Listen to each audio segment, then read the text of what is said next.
सोचो, अगर आज आपसे कहा जाए यह बीज लगाओ, कीड़े नहीं लगेंगे, पानी कम लगेगा, पैदावार डबल हो जाएगी और 2 से 3 साल बाद मिट्टी थक चुकी हो, खर्चा डबल हो और आप पुराने बीजों को बचा ना सके, तो क्या ये तरक्की होगी या साइलेंट ट्रैप? इस वीडियो को स्किप मत करना क्योंकि बात हो रही बीटी कॉटन से जीएम मस्टर्ड तक। और सवाल यह है कि क्या जीएम सीड किसानों को आज़ाद बना रहा है या धीरे धीरे गुलाम?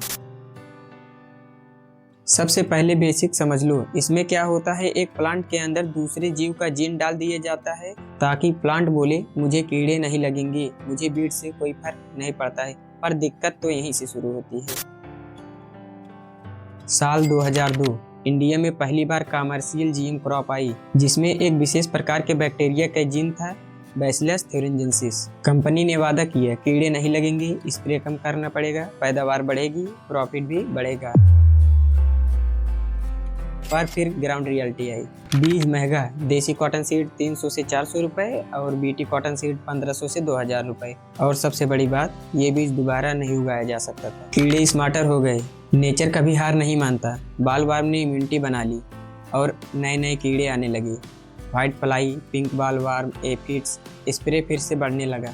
मिट्टी थकने लगी, लगातार केमिकल प्लस जीएम क्रॉप से मिट्टी के मित्र बैक्टीरिया मरने लगे, मिट्टी हार्ड हो गई, प्रोडक्टिविटी कम हो गई। बीटी कॉटन के साथ प्रॉब्लम बीज की नहीं थी, प्रॉब्लम डिपेंडेंसी की थी।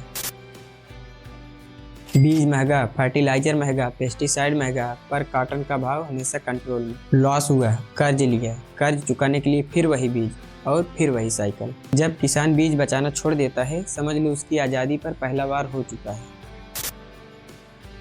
अब बात हो रही है जीएम मस्टर्ड की।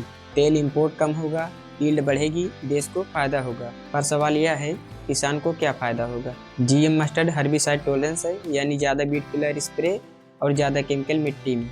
इससे बायोडाइवर्सिटी और हानि बीज को दोनों को नुकसान होगा। जो चीज़ें तेल में जा रही हैं, क्या वो सिर्फ लैब का डाटा है या हमारे पेट का सवाल?